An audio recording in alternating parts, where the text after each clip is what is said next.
उस आदमी ने वेयर हाउस के दरवाजे पर पानी की बोतल फेंकी। अगले ही पल पानी की बोतल पुराने जमाने में चली गई। रानी को लगा कि यह किसी हत्यारे का हमला है। उसने अपनी तलवार निकाली और पानी की बोतल को आधा चीर दिया। चेक करने के बाद जनरल ने पाया कि यह सिर्फ पानी था। वह बहुत हैरान हुआ। इसके तुरंत बाद दीवार से बहुत सारा खाना निकलने लगा। रानी इसे देखकर बहुत खुश हुई। उसने जल्दी से जनरल से कहा कि खाना सैनिकों में बांट दो। जिन सैनिकों ने 7 दिनों से कुछ नहीं खाया था उन्होंने खाना देखा। वे सब हैरान होकर बोले कि उन्होंने इतना स्वादिष्ट खाना पहले कभी नहीं खाया। रात में रानी दीवार के पास उसे ध्यान से देखने आई। अचानक वह दीवार के पास से गुजरी। जब उसने उस आदमी को देखा तो रानी को लगा कि वह कोई हत्यारा है। उसने उस आदमी पर अपनी तलवार तान दी। लेकिन जब उसने उस आदमी के हाथ में नूडल्स देखे तो रानी का मन इतना ललचा गया कि वह अपनी लार निकलती रही। उसने उस आदमी से पूछा कि क्या वह नूडल्स खा सकती है। इससे पहले कि वह आदमी जवाब दे पाता, रानी ने सीधे नूडल्स छीन लिए और सब खा गई। खाने के बाद रानी को एहसास हुआ कि वह कोई हत्यारा नहीं है। जाते समय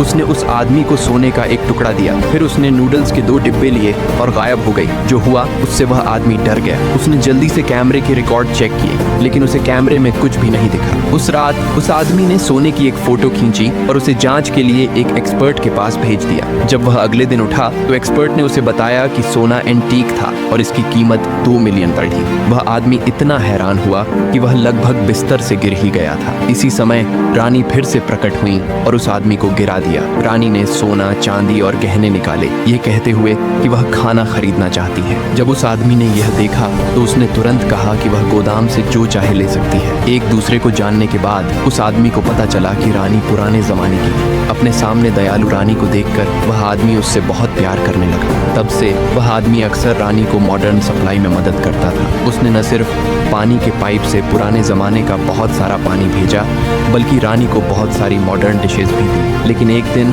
रानी ने कहा कि उसके राज्य पर दुश्मनों ने हमला कर दिया है। उसने उस आदमी से मदद मांगी तो उस आदमी ने उसे एक सीक्रेट हथियार दिया। अगले दिन दुश्मनों ने घमंड से रानी से शहर के गेट के बाहर सरेंडर करने को कहा। रानी ने वह कंपाउंड धनुष निकाला जो आदमी ने उसे दिया था और दुश्मनों पर निशाना साधा। दुश्मन रानी पर हंसे, यह सोचकर कि वह बेवकूफ है। उन्हें लगता था कि कोई भी धनुष इतनी दूर तक नहीं मार सकता। अगले ही पल रानी ने एक तीर चलाया। जब दुश्मन अभी भी रानी पर हंस रहे थे, तीर ने तुरंत एक दुश्मन को गिरा दिया। आखिर में दुश्मन इतने डर गए कि वे जल्दी से भाग गए।